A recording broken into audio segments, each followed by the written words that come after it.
Hey everyone, मैं हूँ शिखा और आज से मैं हिस्ट्री पढ़ाने जा रही हूँ। तो ये जो हिस्ट्री का सिलेबस है मैं यूपीटीजीटी सिलेबस के अकॉर्डिंग पढ़ाऊँगी। तो ये आपको उस एग्ज़ाम और सीटेट और बाकी टीचिंग एग्ज़ाम्स और बाकी कॉम्पिटिटिव एग्ज़ाम्स में भी काम आएगा। तो बने रहिए मेरे साथ। तो आज का जो चैप्टर है वो है इंडस वैली सिविलाइजेशन यानी सिंधु घाटी सभ्यता। ठीक है, तो ये सिंधु घाटी सभ्यता भारत के भारतीय उपमहाद्वीप के उत्तर और उत्तर पश्चिमी भाग में, यानी अगर ये देखा जाए ये भारत का नक्शा,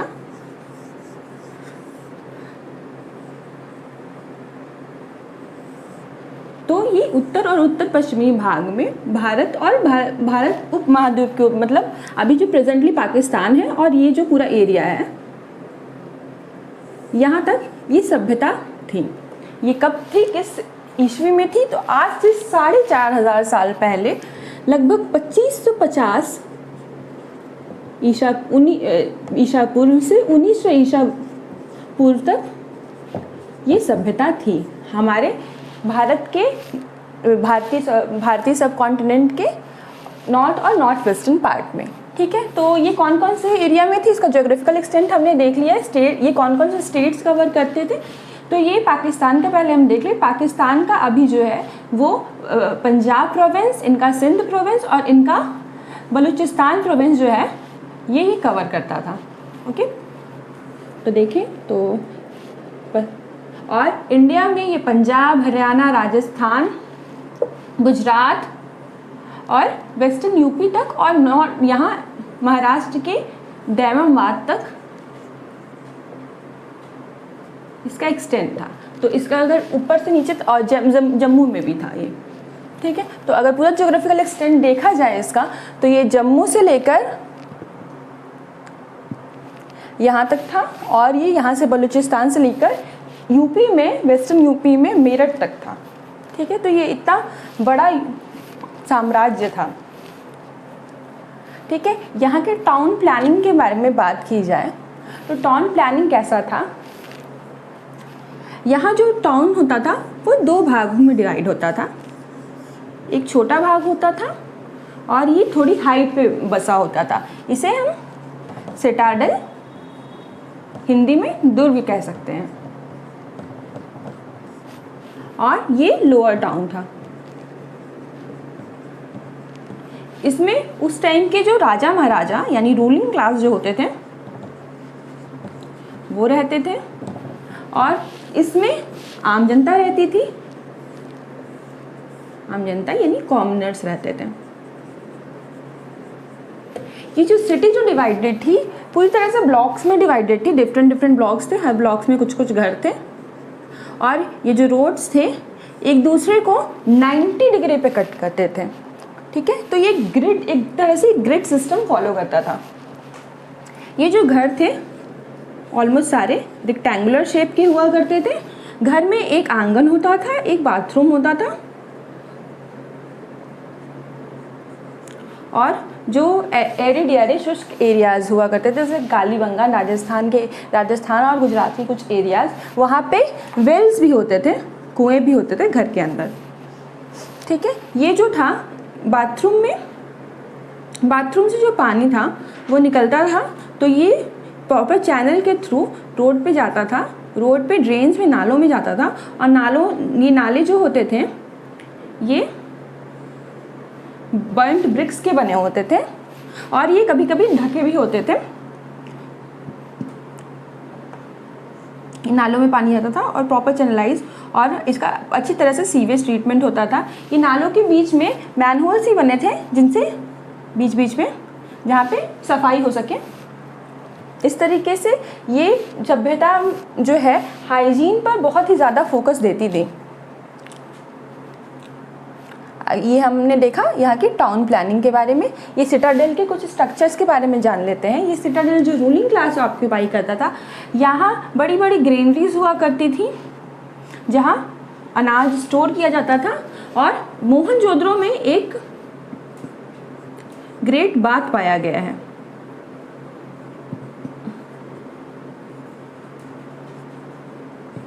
जैसे आज के टाइम में लोग नहाने के लिए गंगा में जाते हैं, और जो जहाँ पे नदियाँ नहीं है वहाँ लोग किसी पूजा के दौरान तालाबों में नहाने जाते हैं।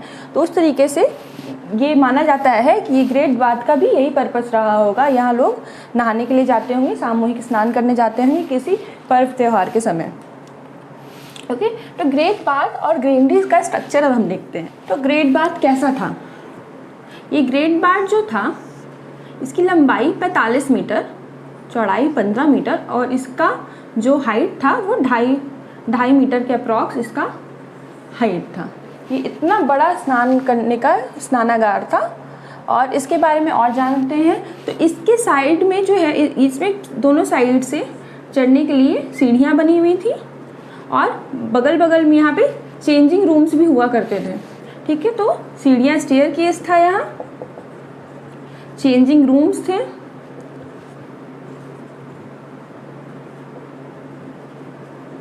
जो इसमें पानी जो आता था, ये बगल के एक रूम से एक चैनल के थ्रू पानी आता था इसमें, और यहाँ एक आउटलेट बना हुआ था जिससे गंदे पानी की निकासी होती थी। ठीक है, एडजेसेंट रूम जहाँ से ये पानी आता था, साफ पानी, और वाटर जहाँ पे स्टोर लाके किया जाता था, एंड सप्लाइंग वाटर।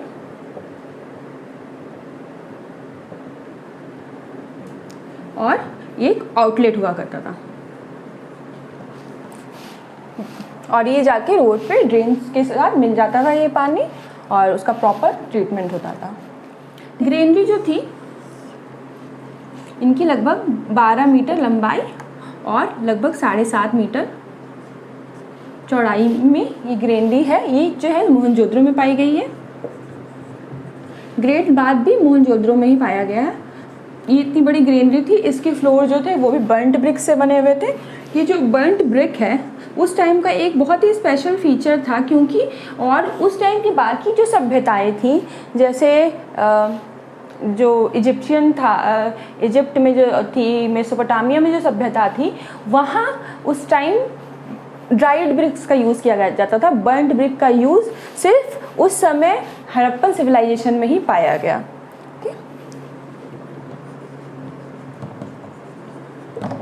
तो ये इतना बड़ा ग्रेनरी, इसका फ्लोर बर्न्ट ब्रिक से बना होता था, और ये जो है ग्रेन स्टोर करने के लिए होता था।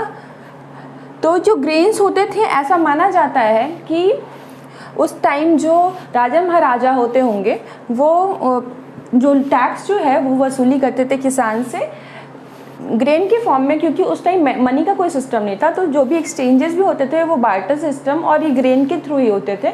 तो वो जो भी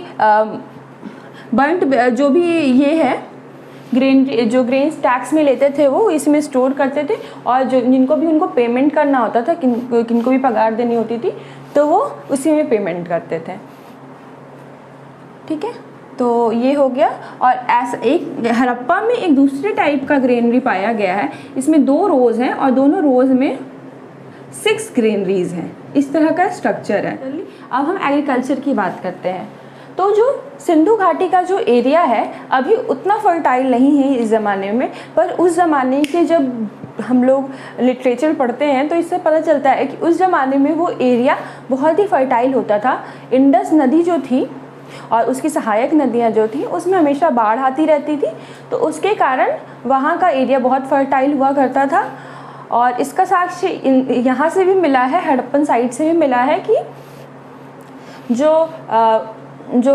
वहाँ पे एक दीवारें बनाई जाती थी फ्लड के वाटर को रोकने के लिए, कि वो सिटी को फ्लड ना कर दे। ठीक है, सिटी तक बाढ़ का पानी ना पहुँचे, इसको रोकने के लिए भी वहाँ पे वॉल्स बनाई जाती थी। तो इससे पता चलता है कि उस टाइम अच्छी खासी बाढ़ आया करती थी। तो यहाँ उस टाइम एग्रीकल्चर किस तरह से होता होगा, हिस्टोरियंस इसको अनुमान लगाते हैं कि जब अक्टूबर नवंबर के महीने में वहाँ बीज बो दिए जाते होंगे, जब फ्लड का पानी वापस चला जाता है, और जब वो अप्रैल में दूसरे फ्लड आने से पहले वो जो फसल है उसको काट लेते होंगे। ठीक है, वहाँ ऐसा कोई औजार नहीं मिला है कि किस तरह का, कौन से मेटल का वो औजार यूज़ करते थे। कुछ कुछ स्टोन सिक्कल्स मिले हैं। और कालीबंगान एक जगह जो है राजस्थान में, वहाँ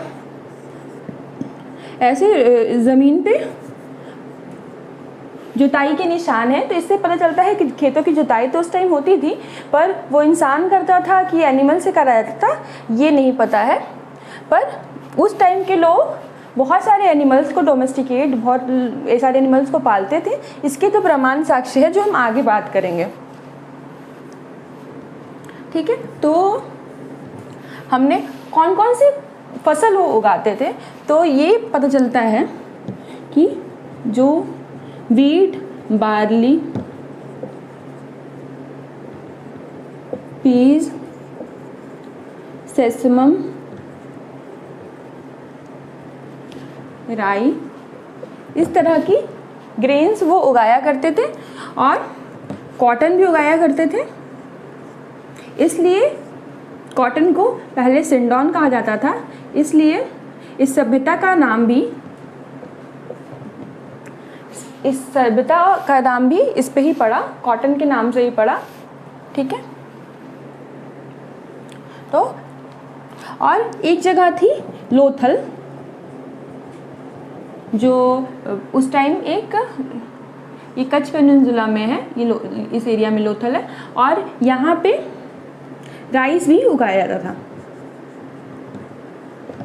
ठीक है, तो कौन कौन से क्रॉप्स वो उगाते थे इसके बारे में आपको पता चलता है। अब डोमेस्टिकेशन के बारे में बात करते हैं कि कौन से एनिमल्स वो डोमेस्टिकेट करते थे। तो आज के ज़माने में जितने एनिमल्स डोमेस्टिकेट किए जाते हैं, उतने एनिमल्स उस टाइम में भी पाल लिए जाते थे। जैसे गाय हो गई, भैंस हो गया, कुत्ता हो गया, बिल्ली हो गई और सुअर हो गया। और पर एक घोड़े के इतने भी साक्ष्य नहीं मिले जिससे ये कंफर्म हो सके कि घोड़ा वो पालते थे कि नहीं पालते थे।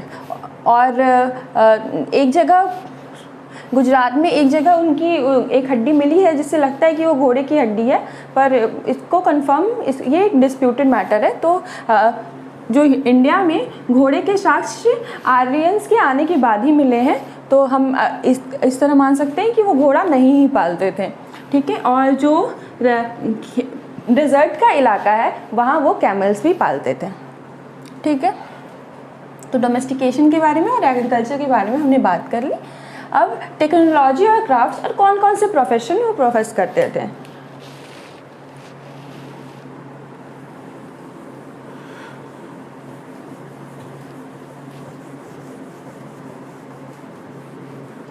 तो उस टाइम ये एक जो हड़प्पन सिविलाइजेशन है या सिंधु घाटी सभ्यता जो है वो एक ब्रॉन्ज एज सिविलाइजेशन है। मतलब उस टाइम जो ज़्यादा मेटल जो यूज़ होता था वो था ब्रॉन्ज। ठीक है, ब्रॉन्ज जिसे कांस्य भी कहते हैं हिंदी में, कांस्य, ये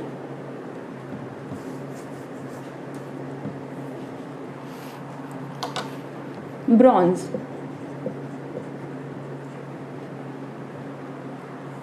ब्रॉन्ज जो है वो दो चीज़ों से मिलके बनता है, एक है टीन और दूसरा है कॉपर। ये जो कॉपर था ये राजस्थान के खेतरी माइन से आता था। और जो पाकिस्तान के एरिया और अफ़गानिस्तान का एरिया है जो इंडस वैली सिविलाइजेशन में, वहाँ वो बलूचिस्तान से भी कहीं कहीं पाया गया है कि बलूचिस्तान से भी वो कॉपर, बलूचिस्तान का भी कॉपर यूज़ करते थे। टीन जो है ये अफ़गानिस्तान से आता था।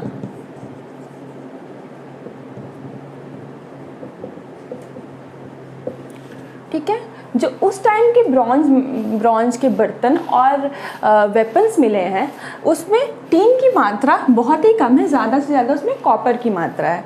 ठीक है, तो ब्रॉन्ज एज सिविलाइजेशन था उस टाइम। ब्रॉन्ज के बर्तन और ब्रॉन्ज के वेपन्स इस टाइप, जैसे तलवार उलवार, वो सब भी सारी चीज़ें, नाइफ, ये सब सारी चीज़ें उस टाइम ब्रॉन्ज की बनती थी। ठीक है, ज़्यादा से ज़्यादा मात्रा में ब्रॉन्ज के औजार बनते थे। और दूसरा और इसके अलावा क्या क्या उस टाइम प्रोफेशंस होते थे, क्या क्या क्राफ्ट्स होते थे, लोग कितनी टेक्नोलॉजी जानते थे, इसके बारे में बात करते हैं। ठीक है, तो जो कोस्टल एरिया था वहाँ बोट मेकिंग का भी काम होता था।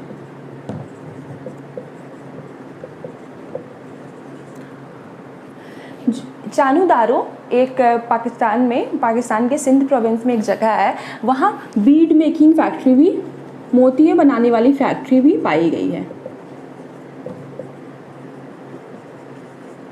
उस ज़माने गोल्ड स्मिथ यानी सुनार भी हुआ करते थे, वो सोने चांदी और भी मेटल धातुओं के ज्वेलरी बनाया करते थे।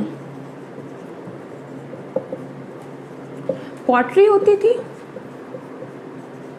पॉटरी दो टाइप की होती थी इस ज़माने में। पॉटरी एक कॉमन पीपल के लिए होती थी, कॉमनर्स के लिए, और एक जो है डेकोरेटिव पर्पस के लिए होती थी।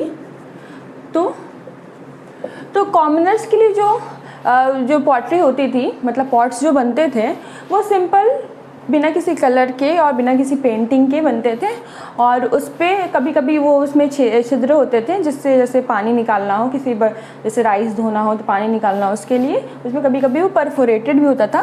तो वो सिंपल पॉटरी होती थी। और जो डेकोरेटिव पॉटरी होती थी वो रेड कलर की होती थी, रेड या पिंक कलर की होती थी, और इसमें ब्लैक कलर से पेंटिंग्स बनी होती थी, ब्लैक कलर डिज़ाइंस होती थी।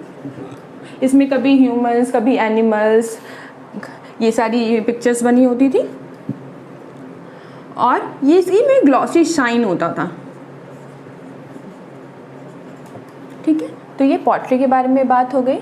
तो क्या क्या हमने पढ़ा कि ब्रॉन्ज के टूल्स बनते थे, बीड मेकिंग फैक्ट्री थी, गोल्ड स्मिथ था, बोट मेकिंग था, उस टाइम मुहर बनते थे, मुहर बनने का भी काम होता था। मुहर जो है स्टीएटाइट, एक मेटल होता है, एक धातु होता है स्टीएटाइट, उससे बनता था। उसे हिंदी में सेल खड़ी कहते हैं।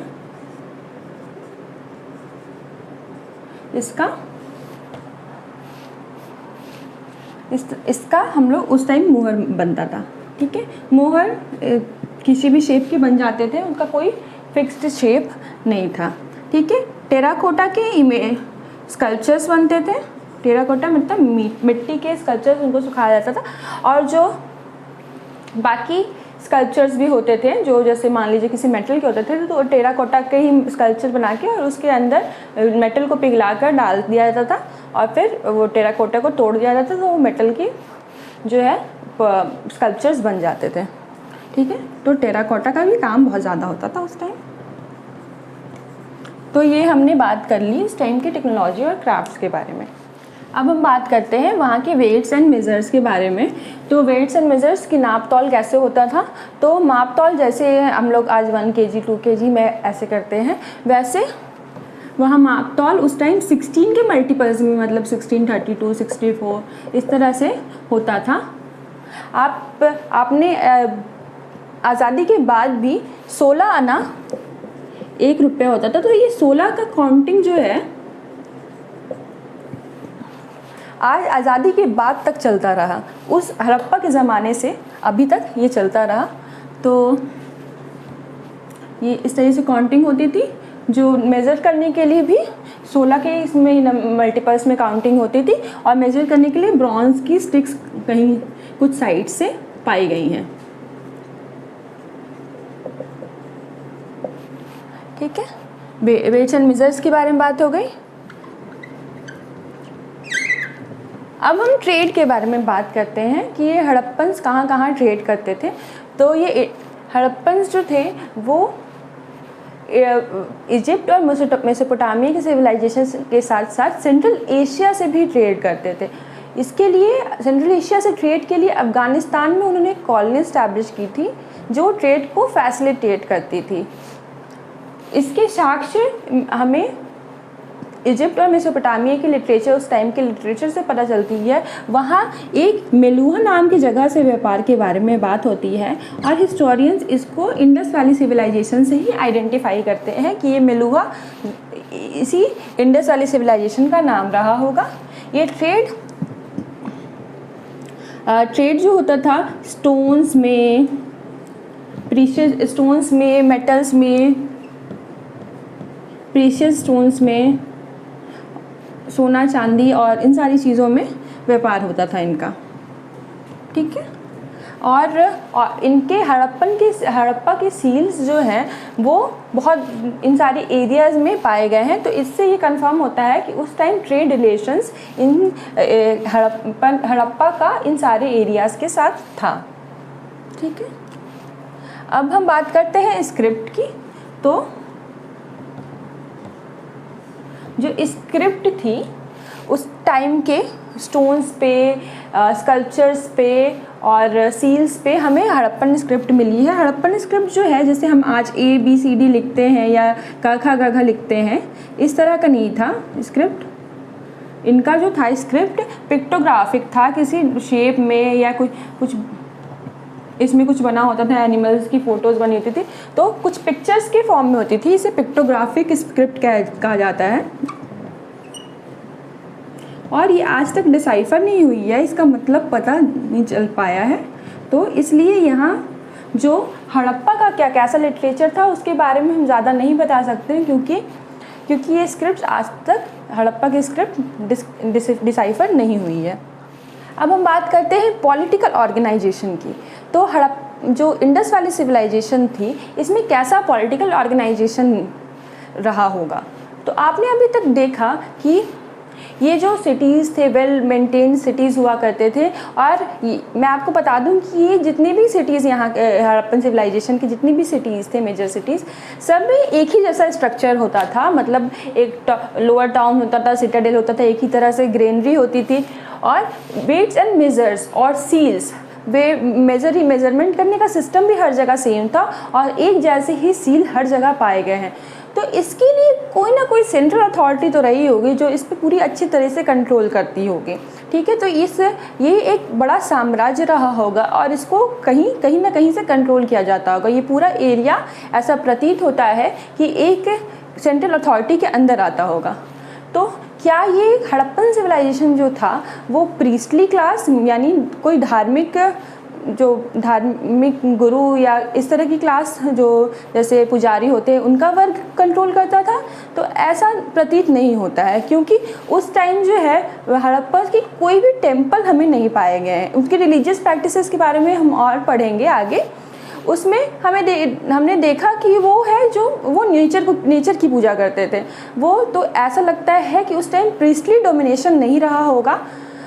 तो ये ऐसा मानना उचित नहीं होगा कि वो जो है प्रीस्टली क्लास उसको डोमिनेट करता था। तो ऐसा प्रतीत होता है कि कोई मर्चेंट क्लास रहा होगा, कोई व्यापारी वर्ग रहा होगा, वही सत्ता में उस टाइम रहा होगा, ठीक है। तो हमने यहाँ की बात कर ली पॉलिटिकल ऑर्गेनाइजेशन की।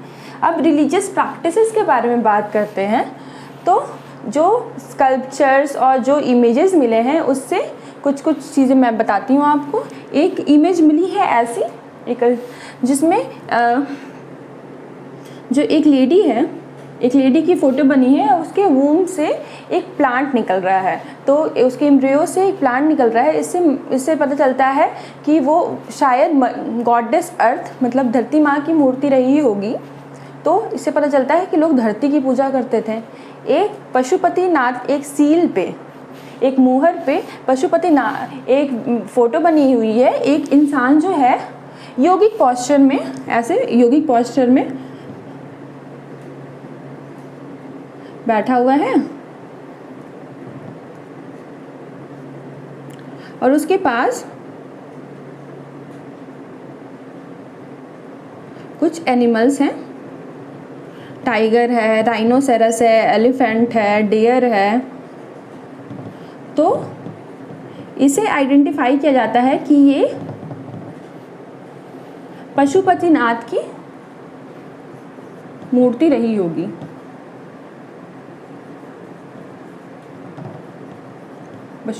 पशुपति महादेव की, ठीक है। उस टाइम शिवलिंग की भी वर्शिप हुआ करती थी। फैलस वर्शिप इसे कहते हैं।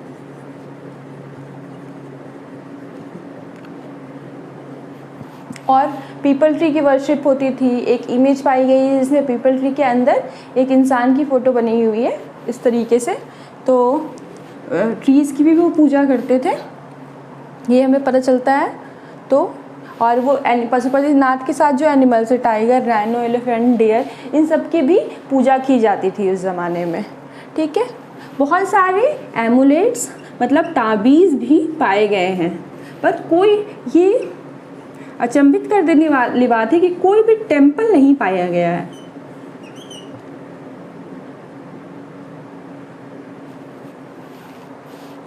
ठीक है, तो ये थी वहाँ उस टाइम की रिलीजियस प्रैक्टिसेस। तो इस वीडियो में हमने देखा इंडस वैली सिविलाइजेशन, सिंधु घाटी सभ्यता, जिसे हड़प्पन सिविलाइजेशन भी कहा जाता है, क्योंकि हड़प्पा इसका पहला साइट था जो एक्सकवेट किया गया था। उसके बारे में हमने देखा कि उनकी कैरेक्टरिस्टिक्स के बारे में जाना। नेक्स्ट वीडियो में हम इनकी इम्पॉर्टेंट हड़प्पन सिविलाइजेशन की इम्पॉर्टेंट साइट्स को जानेंगे, वहाँ क्या क्या स्पेशल चीज़ें पाई गई हैं जो आपके एग्ज़ाम्स में भी पूछी जा सकती हैं। तो आप मेरे साथ बने रहिए। अगर आपको ये वीडियो अच्छी लगी हो तो वीडियो को लाइक करें और चैनल को सब्सक्राइब करना ना भूलें। Thank you so much.